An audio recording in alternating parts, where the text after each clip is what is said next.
Wild weather in Nevada, parts of Las Vegas, even the Strip, waking up to as much as 2 inches of snow this morning. The city got hit with a surprise storm last night. The first time in more than a decade, Las Vegas Valley has seen enough snow for it to stick. High temperatures in Vegas are supposed to be in the mid to upper 40s this week, and the city could even get more snow on Wednesday. Up to 2 inches of snow fell in the Las Vegas desert for the first time in a decade. A second winter storm is expected to hit Las Vegas within the coming days. The massive winter storm created travel and commuting trouble for as almost 200 million people in as many as 39 states. This may look like a Colorado mountain, but it's actually Maui. According to Hawaii's Department for Land and Natural Resources, this footage was captured at an elevation of 6,200 feet. Which may be the lowest elevation at which snow has been recorded in the state. The winter storm brought strong gusts of wind, and a high surf advisory was in effect for parts of the Hawaiian Islands. It's not something you see every day, or even decade. Snow in Los Angeles. An exceptionally chilly storm system brought snow on Thursday to cities across Southern California, including Malibu, West Hollywood, Pasadena, San Bernardino, and Rancho Cucamonga. The snow level dropped to as low as 1,000 feet in some areas, with flakes falling in cities that haven't seen snow in several decades.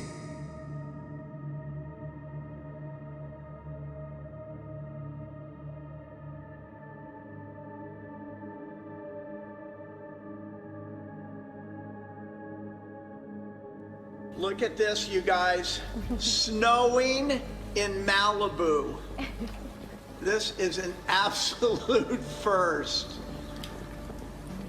I'd be surprised too, right? Yeah. That's right, snow along the ocean in Malibu. Snow and hail fell down to 1,500 feet in many places. You can even see it blowing across our Malibu. We are talking about record rain and almost in biblical proportions. Obviously, that has created flash flooding and regular flooding all across California. And, you know, we came here early this morning and we were just down the way. We couldn't actually see what had happened here, but we saw that the flash flood had gouged out 10 feet over there of sediment. Here it's about 15 feet. I'm gonna cross over, hopefully not fall. And I just want to give you a sense of the scale here. This was basically somebody's backyard. That flash flooding took out this wall, part of the housing. You can see the roof over there cantilevered precariously over still. And where we are right now, this was basically people's backyards. They parked cars here, they had little gardens, and now it's this canyon with a creek flowing through it. Now earlier, I'm gonna have the camera spin around, even as of late last night, this whole thing was basically an enormous river about 10 feet deep, taking everything with it as it coursed through this community of Lake Elsinore, which is under its 6th mandatory evacuation in just a couple of months. But other places in California, so hard hit. We have those images out of Sausalito in Marin County, that landslide taking out a couple of houses. In Palm Springs, there are these incredible images of what is normally a desert engulfed in an ocean of white water. Cars disappearing as they are just swept downriver. Nobody was hurt in that car. Apparently the people had escaped, but the car obviously destroyed. And across the hilly and mountainous areas here in Southern California, what had been just small drainage ditches turned into these roaring waterfalls. This one just gouging out a massive hunk out of that road. So dozens of communities affected here. We're talking about record rain, over a foot of it in Sonoma County. I mean, that's like tropical. In northern Chile, 6 people had, after several days of heavy storms, led to flooding. Roads were cut off and houses were damaged. Operations at 2 copper mines were also suspended. A red alert has been issued in the provinces of Ayaloa and Antofagasta. Authorities have warned of a land and rock slide.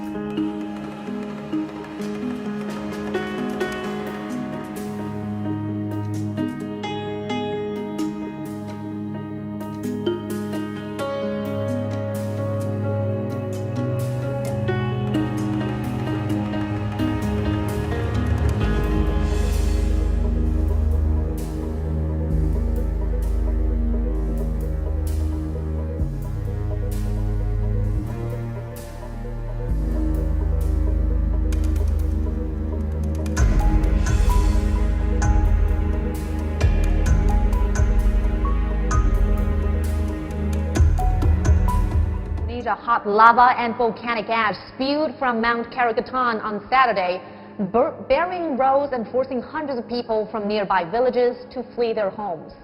Bad weather conditions are making it difficult for authorities to carry out rescue operations. Over 130 people have been evacuated so far, but authorities say more than 500 more need help. The volcano is located in the island chain of Sulawesi. It's been erupting since February 4th.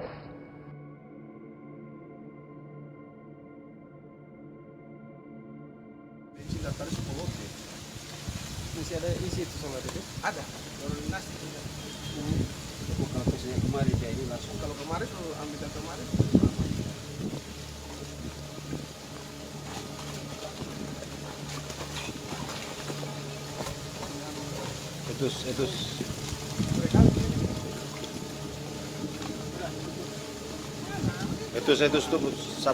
Sampai naik dari yang ada kesana jalan kita. Ini besar sekali ini.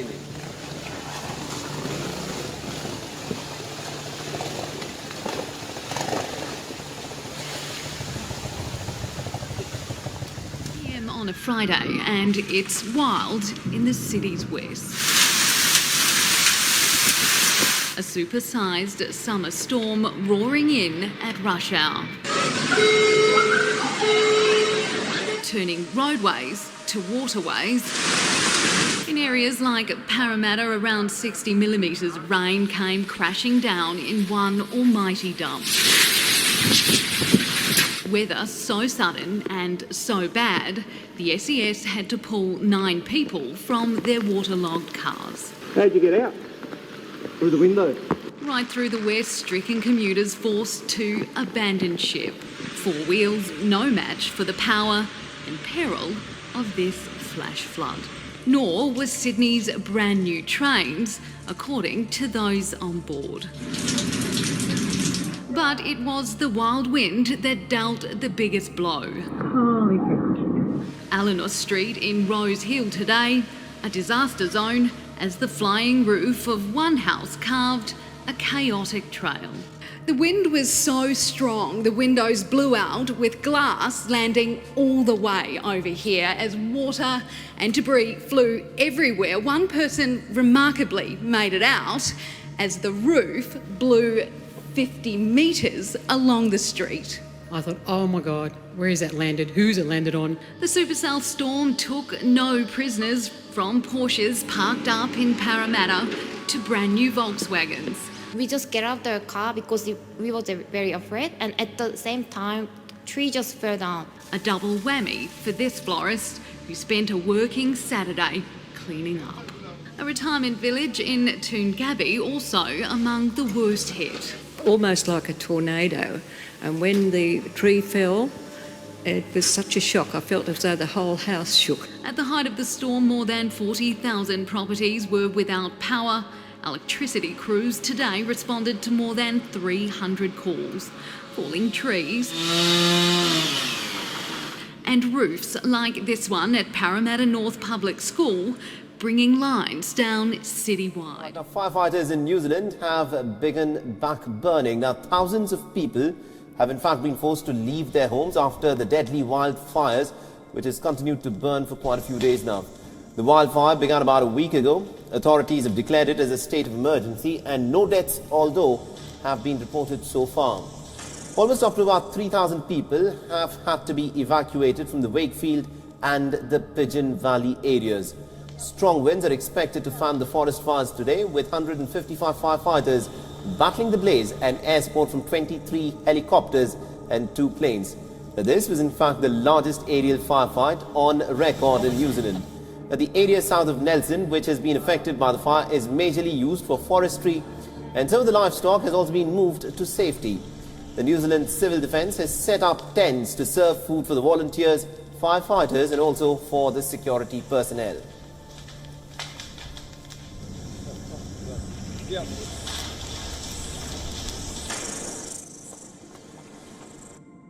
Outbreak of foot-and-mouth disease has been confirmed for the second time in as many days. The new case was discovered in the city of Ansong last night, a day after the government confirmed a type O variant of the disease in that city. The second farm is located only around 11 kilometers away from the first. The Ministry of Agriculture said if there's another confirmed case, it would take further steps to keep the disease from spreading to other regions.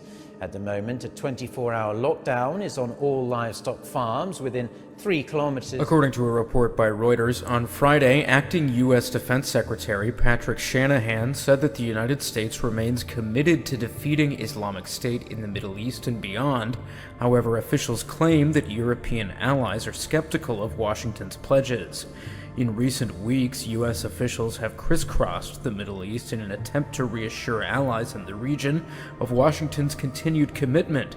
Shanahan reportedly said, while the time for U.S. troops on the ground in northeast Syria winds down, the United States remains committed to our coalition's cause, the permanent defeat of ISIS both in the Middle East and beyond. According to Reuters, Cuba said the United States was moving special forces closer to Venezuela as part of a covert plan to interfere in the chaotic South According to a report by Reuters, on Thursday, the U.S. Environmental Protection Agency laid out a plan to control a group of toxic chemicals commonly found in Americans' drinking water. However, the limit will not be set until later this year.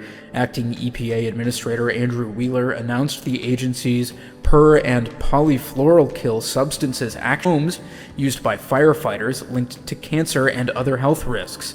Wheeler reportedly said, "We are moving forward with several important actions, including the maximum contaminant level process that will help affected communities better monitor, detect, and address PFAS." According to a report by Reuters, on Thursday, Russian President Vladimir Putin told his Turkish and Iranian counterparts that the presence of terrorist groups in Syria's Idlib region should not be tolerated. Putin was reportedly speaking at a summit in the Black Sea resort of Sochi to discuss the future of Syria with Iranian President Hassan Rouhani and Turkish President Tayyip Erdogan. Reuters reports that Moscow has expressed concerns that Islamist militants formerly belonging to the Nusra Front group are now in control of much of Idlib and is pushing for military action to drive them out. Geek.com reports the United States Department of Agriculture, known as the USDA, has reclassified the controversial pink slime that refers to lean, finely textured beef to be simply labeled ground beef. In 2012, Beef Products Inc., which makes a beef filler known as lean, finely textured beef, filed a defamation suit against ABC News when it used the term pink slime in a report about the product. The lawsuit was settled in 2017 for more than $177 million. Now the USDA has given its approval for the beef company to call its product ground beef. The reclassification reportedly involved an extensive review that took well over 6 months and included consumer reviews and nutritional panels. Companies who used lean, finely textured beef as filler in the past didn't have to disclose it in their products, so consumers were buying products with the filler without China's knowing. treatment of Uyghur Muslims has sparked an international outcry. This week, Turkey's Ministry of Foreign Affairs released a statement that accuses China of torturing Uyghurs in these camps and subjecting them to what Turkey calls political brainwashing. Now, the government also stated it had information that the Uyghur folk poet and musician Abdurrahim Hayat, who's been detained for over 2 years, had died under China's custody. But State Radio, the China Radio International Turkish edition, released this video to show that the poet is still, in fact, alive. My name is Abdurrahim Hayat. Today is February 10th, 2019. I'm in the process of being investigated for allegedly violating the national laws. I'm now in good health and have never been abused. So after his proof of life video was released, other relatives said, hey, wait a second, what about my relatives?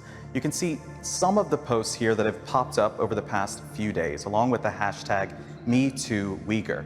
These families also want China to release video proof that their relatives are alive and well, and many say they haven't spoken to their relatives after they disappeared into these so-called vocational camps. Now, last year, a UN panel of experts said that it had received credible reports that over 1 million Uyghurs are being held in these re-education camps to essentially renounce Islam. But China has denied that Uyghurs are being held against their will, saying that these vocational training centers are voluntary and designed to provide job training, as well as to avoid so-called extremist tendencies. The streets of Port-au-Prince are quiet, but many fear the violence which has gripped the country for more than a week could begin again at any moment. The anger here stems from a government audit which discovered more than $2 billion in development funds are unaccounted for. The money in question was part of an oil assistance program called Petrocaribe. The Petrocaribe Fund comes from an initiative from Venezuela's former president, Hugo Chavez. He wanted to have South-South cooperation with countries in Latin America, Haiti, Dominican Republic. But what happened is that they have been spending that money, and years later we realized that all those projects that they were supposed to realize, they didn't realize them. Evidence of mismanaged funds can be seen across the country in unfinished infrastructure projects like this half-built overpass. Even renovation of the National Parliament building, a multi-million-dollar effort financed in part with Petrocaribe money, is still far from completed, more than 7 years since construction began. Making his first public appearance since the protests started on February 7th, President Jovenel Moïse condemned the violence on the streets, but didn't outline any steps toward finding a resolution. Guichard Doré, an aide to the Haitian president, says the flames of the discontent are being fanned by the president's political opponents. Haitian politicians always want to get rid of the president after a year or two. That's why we have this chronic instability. The president wants and is open to have a frank dialogue. While the latest protests in Haiti are linked to the Petrocaribe scandal, discontent with the government has been mounting since the aftermath of the 2010 earthquake, where more than 100,000 people were killed. With widespread poverty, a declining economy, and new evidence of systemic corruption, anger finally reached a boiling point on the streets of the Haitian capital. We're in downtown Port-au-Prince, where there's an uneasy calm as people pick up the pieces after more than a week of protests. There's still roadblocks set up that are preventing the free flow of traffic, and a tension that seems to suggest that the unrest may not be over just yet.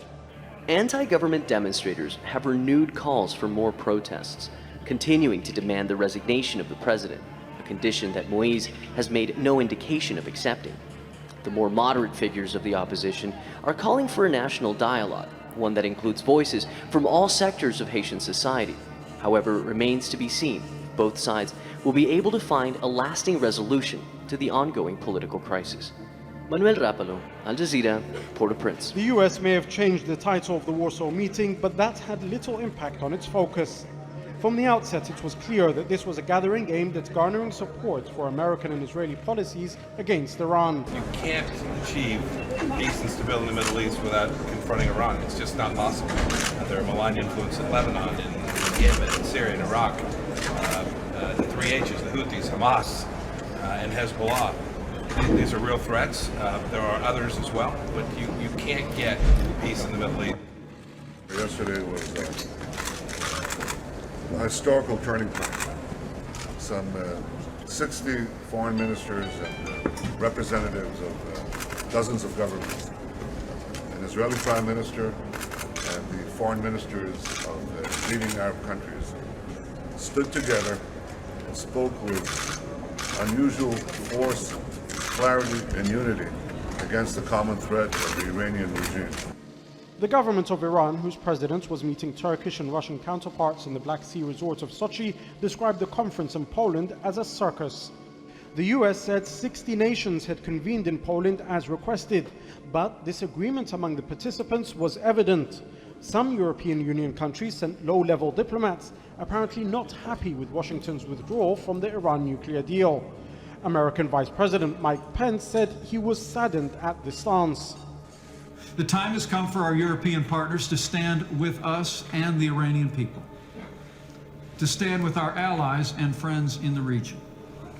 The time has come for our European partners to withdraw from the Iran nuclear deal and join with us as we bring the economic and diplomatic pressure necessary to give the Iranian people, the region, and the world the peace, security, and freedom they deserve.